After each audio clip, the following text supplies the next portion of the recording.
Hello, I'm Alan Lee. Welcome to our series of election programmes covering issues that we believe are central to the health and well-being of all New Zealand families. Now, we started this series by discussing how well we're doing in caring for our children. Then we talked about how well our education system prepares our children for their role in society. And on last week's programme, we looked at the role of the welfare system and discussed whether it's actually helping or hindering the people that it was originally designed to protect. Now, this week's topic is law and order. We all need to know what society's boundaries are and what the consequences will be if we choose to cross those boundaries. But are the rules we already have achieving a healthy balance in our society and supporting families, or should they be changed? Well, to discuss that issue, I'm joined by the Director of Family First New Zealand, Bob McCoskrie, and Richard Lewis, who speaks from experience of being both a policeman and a politician. Well, chaps, thank you very much indeed for joining us on the programme. Earlier in the series we talked about the continuing imbalance in our education system and people, up to 20-25% of people leaving school with little or no literacy. Are you conscious of a flow-on effect in terms of crime and welfare dependency? Do those seem to be the people who are turning up in those statistics, Bob? I would say definitely. I think if you look at the breakdown of youth offending, they are specifically kids who are into drugs, into alcohol, and who aren't attending school or who are unemployed. So there's a factor there. I think also that's interesting, some of the research that I've seen come out of the States, for example, where a 10% increase in family breakdown has led to a 17% increase in violent offending by young people. So there's a correlation between family breakup, which we have very high rates of. We have high rates of family breakdown in New Zealand compared with other countries, and violent offending. So unfortunately, to coin a phrase, we are reaping what we sow. Richard, you're a former policeman, solidly based in South Auckland. I guess you get similar experience. Yeah, well, it's true, because when you look at the New Zealand stats, when it comes to crime in general, it's trended upwards. But what's trended more sharply is violent crime. And then when you recognise that a significant number of family violence offences have been reported to police, yet they believe that's only 50% of actual family violence that's happening out there. I think last year it was some 75,000 kids were exposed to those violent situations.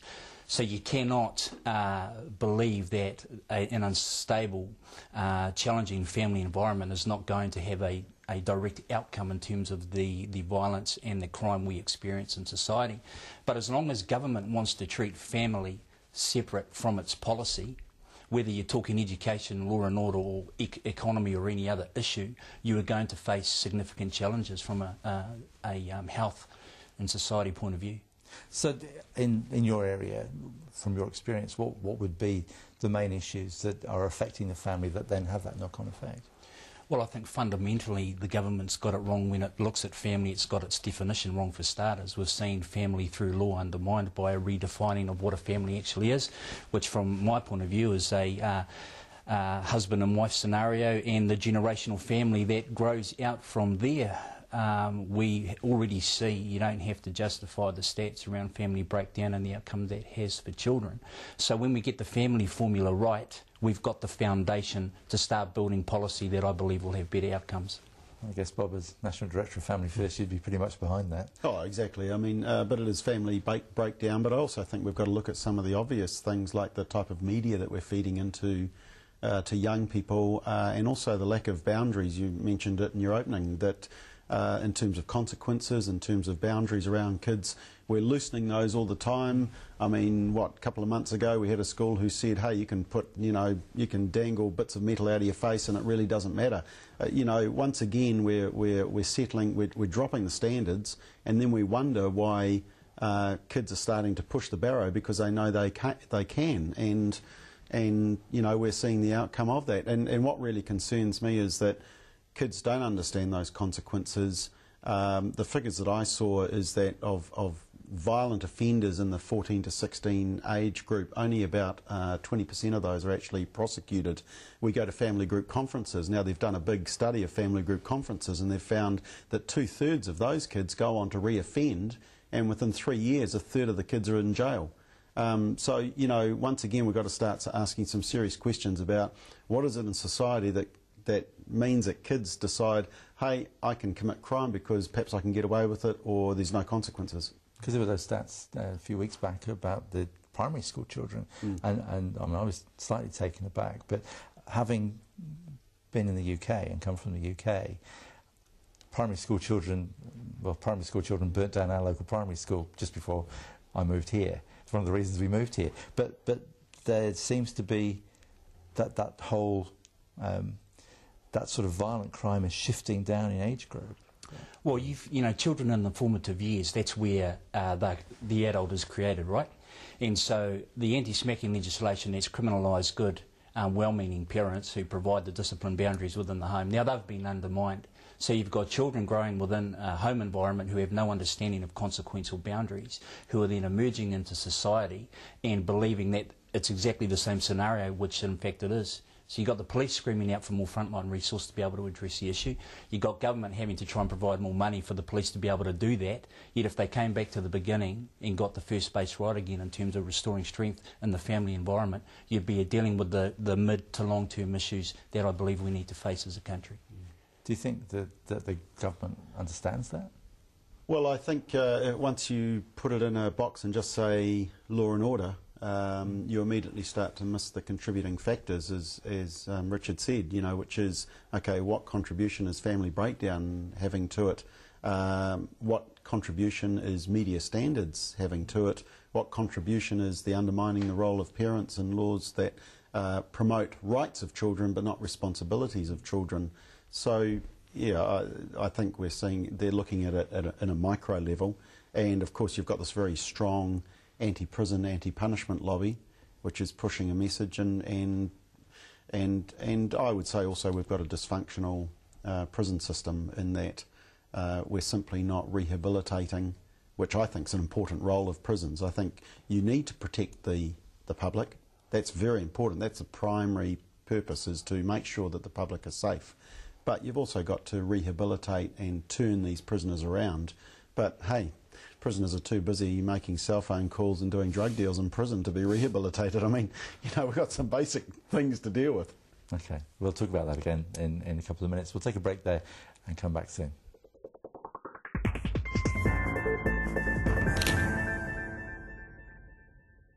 Welcome back to the fourth in our series of NZONE Focus election programmes.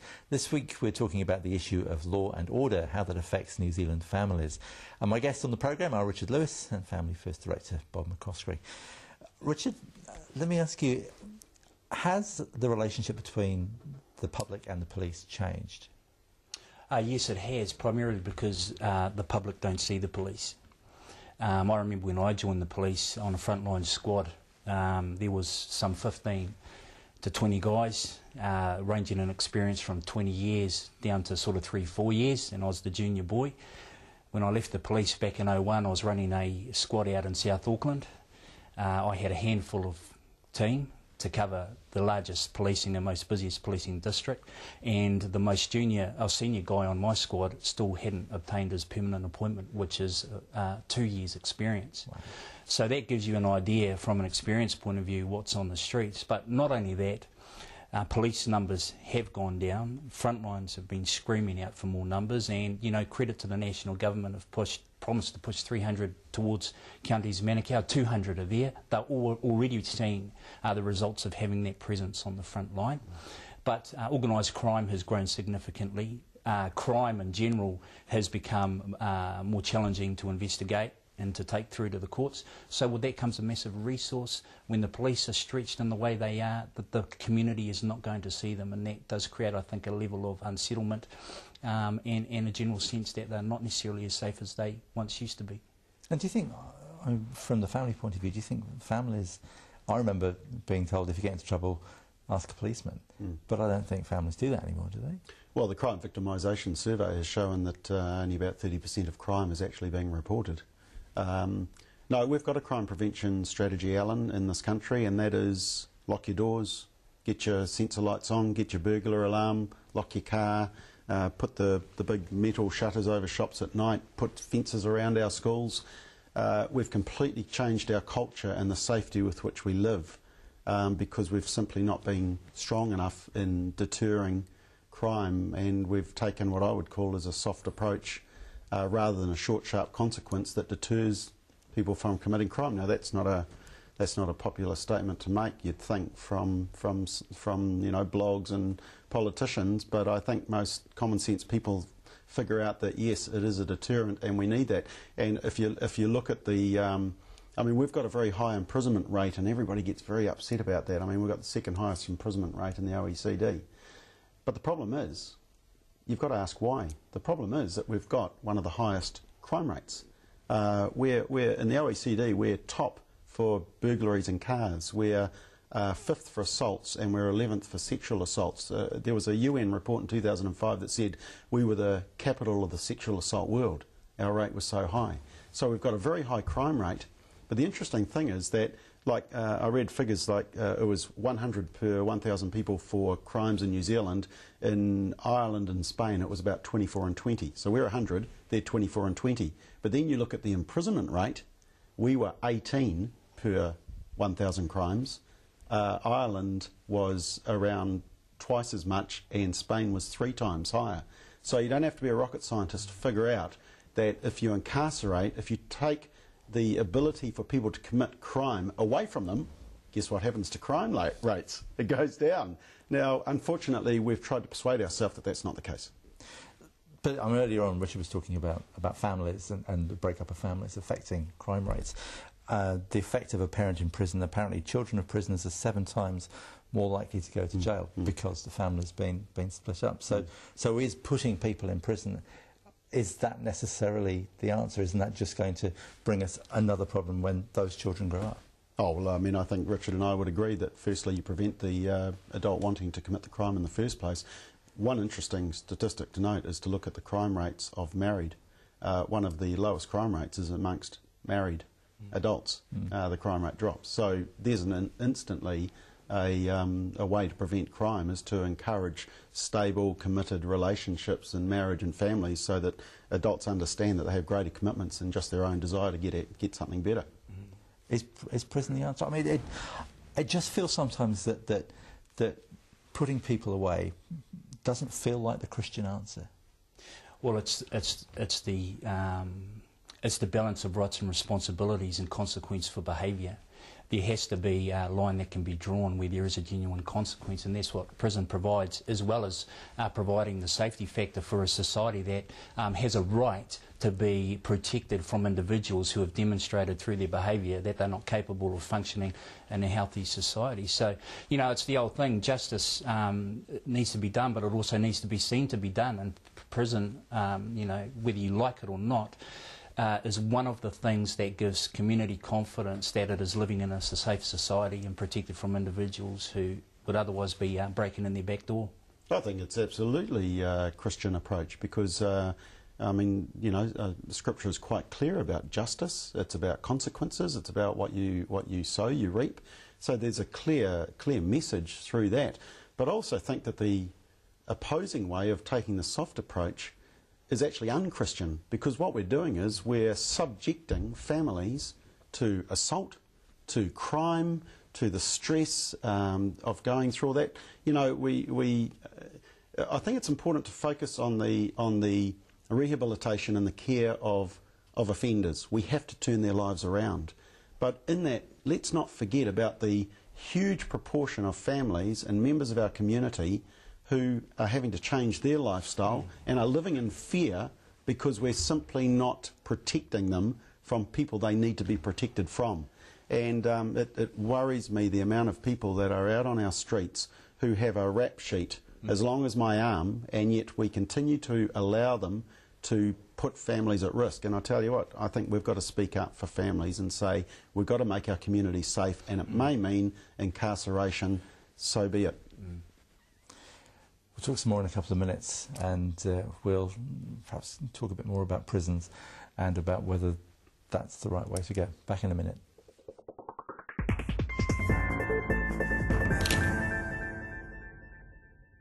And welcome back to our election special on law and order. Joining me today are Richard Lewis and Bob McCoskrie. Talking about prisons just before the break there. Is what we're doing in prisons then, is that not the right way? I mean, you look at what the Rimutaka faith-based unit is achieving, and you compare that with the rest of the prison system, is our prison system flawed, Richard? Well, there's an argument for that based on prisoners coming out and reoffending within a very short space of time. But there also has to be an inherent desire within the prisoner to want to change. I remember having to arrest a chap for a rape he committed on a 16-year-old girl. Unbeknown to most of the community, the guy had already been in prison for a homicide and a sexual violation beforehand. So did that chap ever want to be rehabilitated? Did he have a chance of rehabilitation? Is prison the place to do it? Well, that's a program that you probably need to set up in its own right. But there are some people who are possibly beyond rehabilitation purely because they don't want to change. And unless there can be a real God moment in their life that can create that internal change inside, some people are better kept far away from the community. Classic example of why we supported the 3 strikes, because if you have a person who simply refuses to change their ways, what comes first? Focusing on them and you know, trying to persuade them not to put people at risk, or is it the protection of families in our community? I'm going to vote for families and community because they are the majority. We need to protect them. But I think, you know, there's an anti-prison ideology. I'm not anti-prison because I think it serves an important purpose. It's a deterrent, and it's an element of justice. For justice to happen, it has to be seen to happen. But I do think that our prisons are dysfunctional, and I think the Rimutaka faith-based unit is a perfect example of exactly how it can work, how prison should work. Because it incarcerates a person for a time that you turn their life around. You make them pay their dues to society, but also it turns their life around. That's an important part of justice, and I think we lose that concept of justice when we take this anti-prison ideology on. You mentioned the 3-strike law, and that's one of the laws that people are saying it was rushed through. There are so many others. We could mention smacking. We could mention the Christchurch Earthquake Recovery Agency. ETS. They're all saying all these laws went through too quickly. Are we a victim of knee-jerk reactions from politicians who just go for the quick and easy answer? I think there's always there's plenty of evidence right around the world that when you have a specific case that attracts a lot of attention, the politicians rush to be seen to fixing the problem. That is a danger. I think you've raised an important part about the democratic process, that there has been a lot of urgency, and that's been highlighted by both the left and the right wing, so to speak, in New Zealand. But 3 strikes wasn't rushed through. There was a very lengthy process. There was a lot of amendment and changing around of it, and I think it struck a right balance. It didn't go to the California extreme where you could be locked up for your 3rd offence when you stole a pizza. But at the same time, it sent a clear message that you've got 2 chances to turn your life around, but the 3rd chance, we're not going to put families and community at risk. I think it's a great message. Richard, you were a politician. Do you think we should let politicians anywhere near the justice system, or should we make them keep away from it? Well, theoretically, there's meant to be a separation from, you know, the judicial and executive government, but they ultimately are the ones who create the laws at the end of the day, and so we've got to live with the decisions that they're making. But they are short-term knee-jerk reactions. The 3-strike law is only compensating for a government's failure to incentivise and provide priority to marriage-centred families and building strong families. That's why we're having that debate. If we got it right there, we'd see far less people in prison, far less people needing to be rehabilitated, and we'd see a far stronger community. All right, I'll make you both Prime Minister for a day. Are there achievable improvements that we could make, Richard? In terms of law and order, well, in the short term, you've got to get more frontline police on the street. There's absolutely no way around that. Investment needs to go in that area, and the police need to be empowered to do their job. A short to mid-term response is to deal with legislation around what a family actually is, incentivise marriage again, make it something that's valued and that's reflected through media, through government, through social agencies, and through everything we do in society needs to see that family and marriage is important. Well, I agree with all that. I think I would just add that, you know, to show that we're not just wanting to lock up people and throw away the key. I think we urgently need better services and support in prisoners for prisoners. We know that drug and alcohol addiction is a major issue. We know that mental health issues are a major problem with prisoners. So let's get those support services into those prisons. Let's actually turn the prisoners' lives around at the same time as we protect the community until they're safe to come out. So I think a Christian response is to act in the best interests of families and protect the majority of law-abiding citizens. But for those who choose to offend, they need to know justice, they need to understand consequences, but at the same time, that doesn't mean we let them go. We need to rehabilitate them, and I think that's important focus. So I'd like to see resources into that. Let's get some proper functioning in the dysfunctional prisons. Well, in the next few weeks, we're all going to have politicians rocking up to our front doors and asking us to vote for them. What should we be asking them? What should we be demanding of them when they come round to our house? Oh, I would just look them straight in the eyes and ask them, is Jesus Christ Lord? Because in that one answer, you'll get a pretty clear picture right from the outset of where they stand on all the issues we talk about. That's a challenge. It'd be interesting to see what the answers would be. Well, it'd be nice to get an honest answer. Bob? Yeah, I think it's an acknowledgement about that strong marriages lead to strong families, that family breakdown is causing huge issues in terms of crime, in terms of health, in terms of welfare. I mean, it's interesting that you've had welfare on over the last couple of weeks. I mean, my research on welfare is that welfare can promote illegitimacy. It promotes unmarried births. The state becomes the father of our children. And so, my concern is that welfare is promoting dysfunction rather than being a hand up, which is what we want it to be. It's just become a handout, a lifestyle decision. So, yeah, gee, a politician came to my door, I'd probably need, an hour or so, because I really want to see in behind what drives them, what they think are the most important issues, or are they just going to toe the party line and vote according to what their boss tells them to. I want to find a politician who's willing to go in and vote on their principle and stay voting on their principle, even if it means that they get chucked off the list or that they get excommunicated by their party. I think we're going to leave camera crews outside both your front doors. It's going to be very entertaining for weeks. Thank you both very much indeed. Bob McCoskrie and Richard Lewis are our guests on the programme. That's it from us for today. Next week we're talking money. How much are we all paying for the privilege of bringing up a family in this country? Thank you very much for joining us. We'll see you again next week. Bye for now.